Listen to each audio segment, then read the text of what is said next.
सलाम नमस्ते सत श्री अकाल। मैं हूं रजा और आप देख रहे हैं रजाग्राफी का वॉर अपडेट, जिसके अंदर यूक्रेन और रूस की सारी ताजा जंग की जानकारियां आपको दी जाती हैं। रूस को अब तक की सबसे बड़ी धमकी, और रशिया इसको हल्के में नहीं ले रहा है, क्योंकि धमकी यूक्रेन के national security and defence council के हेड ने दी है। जी हां, धमकी देते हुए साफ साफ ये बात यूक्रेन की तरफ से कही गई है कि हम रूस की जमीन पर भी मौका पड़ने पर हमला करने से नहीं कतराएंगे। जी हां, यूक्रेन का ये कहना इस बात की दलील है कि अमेरिका और यूरोप के ऐसे हथियार अब पहुंच चुके हैं यूक्रेन के पास, जिसको कई तरह से दाग कर रूस के अंदर तक हमला यूक्रेन कर सकता है। इसी वजह से ये पहली बार ऐसा सुनने में आया है कि इतने बड़े पैमाने पर इतने बड़े अधिकारी ने रूस को सीधा ऑफिशियली धमकी दे डाली है। वहीं अगर दूसरी तरफ रूस की जानकारी आपको दूं तो रूस ने कहा है कि 24 जुलाई को हमने एक बड़ा हमला यूक्रेन के ठिकानों पर किया था, जहां पर यूक्रेन ने अपने हिमरास की मिसाइलों को रखा हुआ था। हमने उस हमले में 100 से ज्यादा हिमरास मिसाइलों को तबाह किया। वहीं पर रूस के डिफेंस मिनिस्ट्री की तरफ से यह भी बताया गया है कि जब से जंग शुरू हुई हमने यूक्रेन के अंदर 300 लगभग 60 एक कम 60 डिफेंस सिस्टम यूक्रेन में तबाह किए हैं। दोस्तों, इसी के बाद आपको बता दूं कि रूस इस वक्त समुद्र में सबसे बड़ा ताकतवर तो हो ही चुका है, सबसे बड़ी ताकत समुद्र में तो हासिल कर ही चुका है। लेकिन आपको बता दूं कि उसने कुछ वक्त पहले ऐलान किया था कि वो जमीन से ही अंतरिक्ष में दूसरे देशों के यंत्र को और सैटेलाइट सिस्टम को तबाह कर सकेगा। उसके लिए वो लेजर सिस्टम बनाने वाला है। आपको बताऊं, अब उसने उसका नाम ऐलान कर दिया है, नाम घोषित कर दिया है। कैलिना नाम बताया गया, करीना कपूर नहीं, कलीना अगर हिंदी जुबान का इस्तेमाल करें, KALINA, कलीना। जी हां, ये नाम रख दिया गया है। इसके जरिए पूरे अंतरिक्ष में किसी भी देश का अगर अंतरिक्ष यान डोल रहा होगा तो यहीं से बैठे बैठे उसको तबाह कर सकेगा, अंधा कर देगा दूसरे देश के यान को और दूसरे देश के अंतरिक्ष यान को। यानी जो अंतरिक्ष में जाल बनाकर कुछ देश अपने आप को सबका बाप समझ रहे हैं और वहीं से सब पर नजर रखते हैं, यहीं से बैठे बैठे वहां की आंख इनकी फोड़ देगा, ऐसा रूस का कहना है। वहीं बेलारूस के विदेश मंत्रालय की तरफ से बताया गया है कि यूके यानी ब्रिटेन की तरफ से जो बेलारूस के खिलाफ कदम उठाया गया है, उसके चलते हुए हमने ब्रिटेन से अपने राजदूत को वापस बुला लिया है और अपने कामकाज को ब्रिटेन के साथ बंद कर दिया है।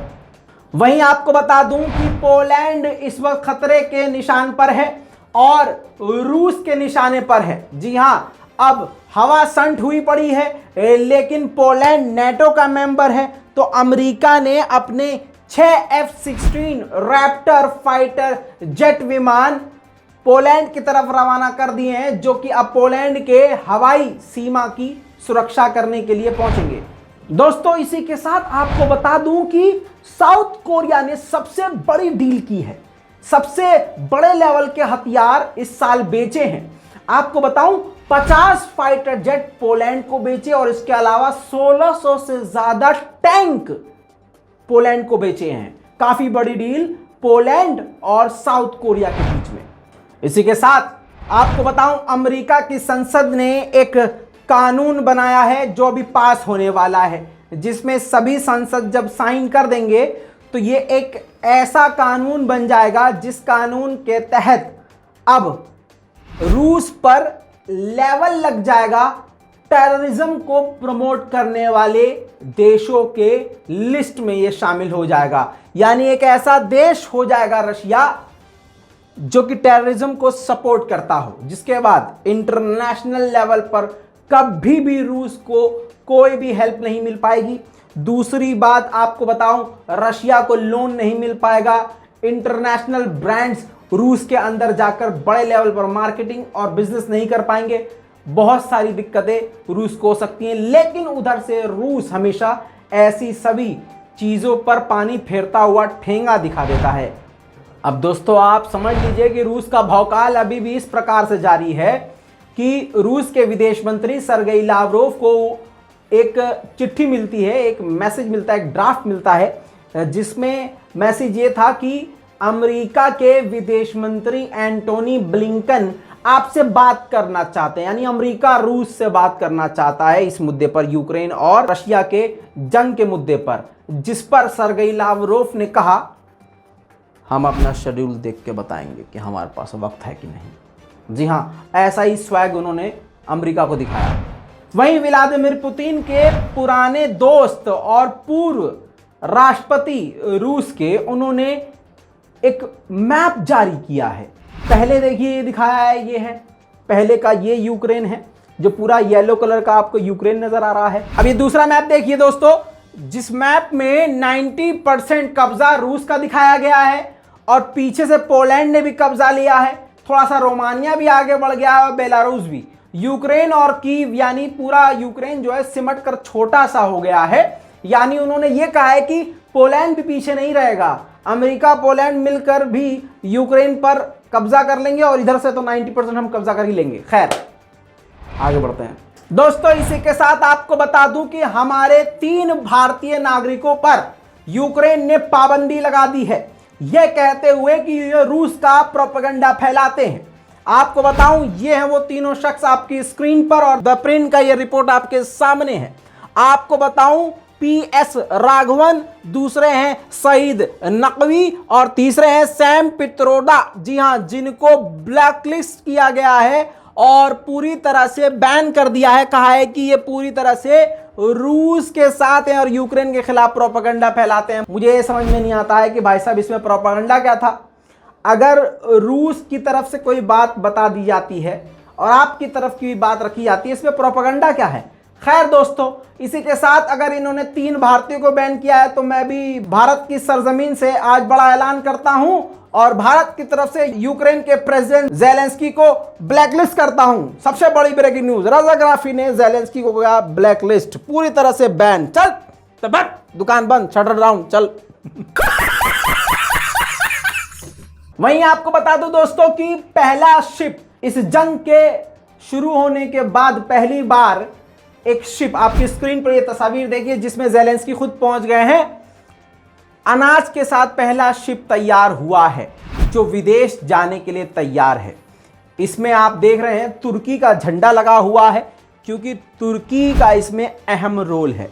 बताया जा रहा है कि तुर्की रूस की मदद से और यूएन की मदद से यह काम हुआ है। वहीं दोस्तों एक और बड़ा बवाल छिड़ने वाला है रूस का जापान के साथ। कैसे, मैं बताता हूं। एक विवादित जगह है, जापान उसको अपना बताता है और रूस उसको अपना बताता है, और वो बॉर्डर का इलाका है। उस क्षेत्र का नाम कुरिल आइलैंड है। अब कुरिल आइलैंड को लेकर रशिया ने ऐलान किया कि हम वहां पर ड्रिल करने वाले हैं। दूसरी तरफ से आपको बताऊं कि मना कर दिया कि भाई साहब, यानी जापान ने मना कर दिया कि प्लीज आप यहां पर ड्रिल मत करना, लेकिन रूस ने कहा है कि वो ड्रिल करेगा। तो आप समझ सकते हैं स्थिति फिर यहां भी बिगड़ सकती है। दोस्तों इसी के साथ जर्मनी की ताकत सबसे मजबूत होने वाली है, क्योंकि अमेरिका ने अपने सबसे घातक, खतरनाक और महाशक्तिशाली फाइटर जेट F-35 विमान, 35 F-35 विमान, जी हां, जर्मनी को देने का ऐलान कर लिया है, देने का ऐलान कर दिया। और ये फ्री में नहीं, $8.4 बिलियन की अराउंड ये डील बताई जा रही है, जो काफी बड़ी भी है। अब दोस्तों आपको बताऊं, एक मुद्दा आप छोड़ चुके हैं। देखिए कई सारे इस जंग के मुद्दे हैं, इसको आराम से समझिएगा। ये जो सबसे लंबी जो फिंगर है ये मेन जंग की है। इसके अलावा जंग को रोकना, अनाज भेजना, ये सब जंग को रोकने की बातचीत करना, दूसरे देशों का इन्वॉल्वमेंट, नुकसानात, मौत, हमले। अब ये जो छोटा वाला मामला है, इसमें वो मुद्दे आते हैं जो इम्पोर्टेंट हैं लेकिन इग्नोर हो जाते हैं, आप सिर्फ यही देखते हैं। इसमें से वो मुद्दा है इजराइल और रूस का। जापान और रूस का। जो देश इस जंग की वजह से रूस से थोड़ा सा टेढ़े हो रहे हैं, वो है ये मुद्दा। अब आपको बताऊं कि रूस बिगड़ा हुआ है उन एजेंसियों पर जो इजराइल की हैं, और कई सारी एजेंसियों को नोटिस भेजे हैं। आपको याद होगा, याद है कि नहीं? हाँ। अब अमेरिका ने इस मुद्दे पर कहा है कि रूस और इजराइल के बीच में जो तू मैं हो रही है, हमने इस पर नजर बना के रखी हुई है, मौका आने पर जरूर बातचीत करेंगे। रूस यूक्रेन के अंदर सारे ब्रिज को तोड़कर यूक्रेन को कमजोर कर रहा है। तो आपकी स्क्रीन पर ये देखिए, नया गिफ्ट देने वाला है जर्मनी। ये वो टैंक है जिसके ऊपर भी ब्रिज होता है, जिसके आगे नाक की तरफ ब्रिज होता है और ये ब्रिज बनाता है। ये टैंक ऑटोमेटिक लाइव ब्रिज बना देता है। तो ऐसे 16 ब्रिज बनाने वाले टैंक जर्मनी यूक्रेन को दे रहा है। दोस्तों इसी के साथ ये देखिए, नॉर्थ मैकेडोनिया ने भी T-22 टैंक यूक्रेन रवाना कर दिए। आपकी स्क्रीन पर वो फुटेज।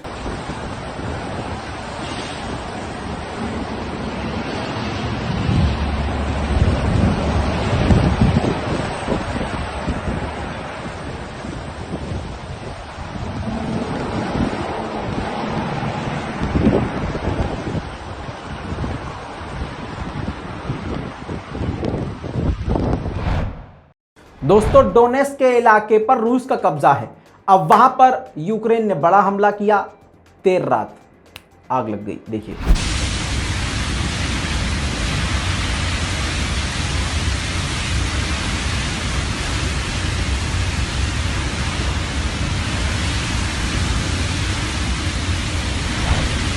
खैरसन ब्रिज को भी खुद यूक्रेन ने उड़ा दिया, क्योंकि खैरसन के अंदर इस ब्रिज का इस्तेमाल करके, तस्वीरें देखिए, इस ब्रिज का इस्तेमाल करके खैरसन के अंदर घुसने की कोशिश रूस कर रहा था, तो ब्रिज ही उड़ा दिया।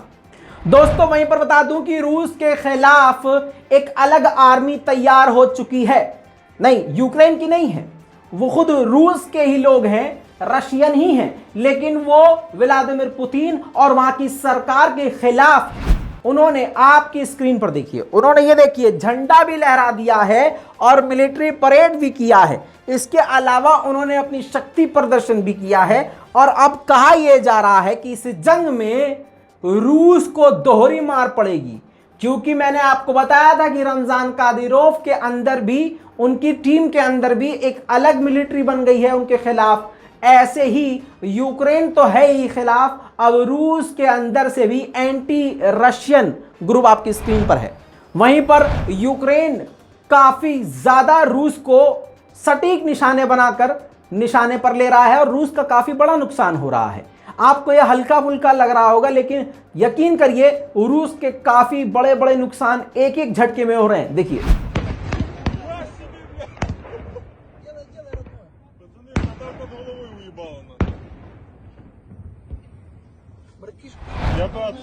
देर रात होते ही रूस ने दिन भर के हमलों का जवाब अपनी कैलिबर क्रूज मिसाइल से दिया। समुद्र से कैलिबर क्रूज मिसाइल रूस ने दाग दी।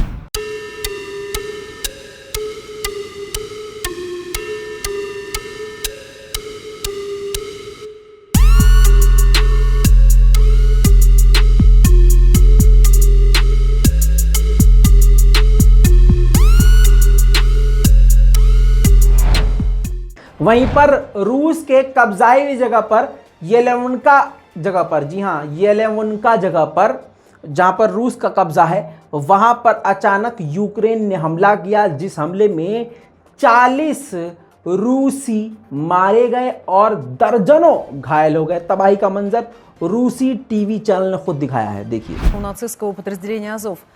В итоге погибли 40 пленных, 75 получили ранения. Судя по всему, таким образом киевский режим пытается избавиться от непосредственных исполнителей своих кровавых преступлений, поскольку многие из тех, кто терроризировал Донбасс, начали активно сотрудничать со следствием. दोस्तों इसी के साथ रूस ने आपकी स्क्रीन पर अनफ्रेंडली कंट्रीज को हाईलाइट कर दिया है। जी हां, जो ये ऑरेंज कलर की कंट्रीज हैं, ये 49 वो देश हैं जो रूस के दोस्त नहीं हैं। अच्छी बात यह है कि भारत आपको अपना दिख रहा होगा, पाकिस्तान, इधर चाइना, ये जितने भी हैं, ये सब दोस्तों की लिस्ट में है। लेकिन आपको बताऊं, ऑस्ट्रेलिया, ऑस्ट्रिया, अल्बानिया, एल्डोरा, Bahamas, Belgium, Bulgaria, United Kingdom, Hungary, Germany, Greece, Denmark, Ireland, Iceland, Spain, Italy, Canada, Cyprus, Latvia, इसके आगे खुद पढ़ लो, मैं नहीं पढ़ रहा, भाड़ में जाओ। नहीं, इतना लंबा हम पढ़ेंगे तो भाई यार ज़्यादा टाइम चला जाएगा ना। हाँ, और जो हम फुटेज दिखाते हैं उसमें बैकग्राउंड म्यूज़िक जो है वो हम रिमूव कर देते हैं, उसमें हम कॉपीराइट के चलते दूसरा डालते हैं। तो ऐसा मत सोचा करिएगा कि मतलब हम कुछ ज़बरदस्ती कुछ नहीं, कुछ मजबूरी होती है, इस वजह से हमें ओरिजिनल हटाना पड़ता है। ठीक है, चलिए आगे बढ़ते हैं।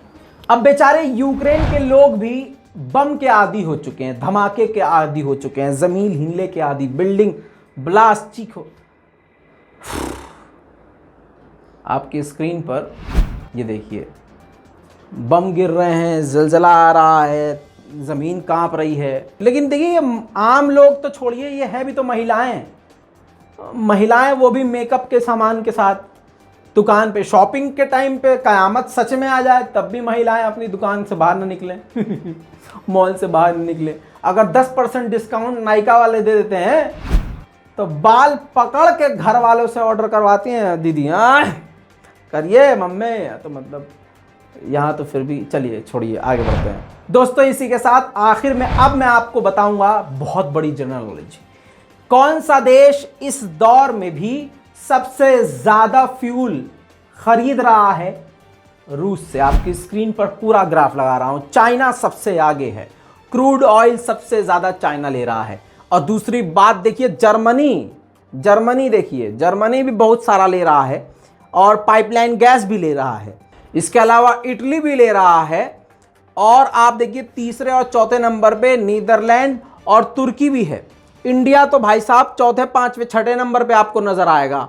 समझ रहे हैं? यानी एकदम सही कहा था भारत के विदेश मंत्री ने कि आपको भारत नजर आता है, जो दूसरे यूरोप की कंट्रियां ले रही हैं वो नजर नहीं आती। इंडिया क्यों ले रहा है ये नजर आता है। जूते से सूते जाओगे तुम अमरीकियों। इसी के साथ आखिर प्लीज माफ कीजिएगा, वॉल्क्सवैगन, जी हां, बहुत बड़ी कंपनी है गाड़ियों की, आपने सुना होगा। रूस छोड़ दिया है इसने, रूस से पूरी तरह से अपनी मार्केट खत्म कर दी है, कामकाज समेट लिया है, झोला उठा के निकल लिए हैं। अभी तक के लिए इस वॉर अपडेट में इतना ही। इस पूरी रिपोर्ट पर आपकी क्या राय है, अपनी राय कमेंट में जरूर लिखिए। दुआओं में मुझे याद रखिए। मैं हूं रजा और आप देख रहे हैं रजा ग्राफी। जय हिंद।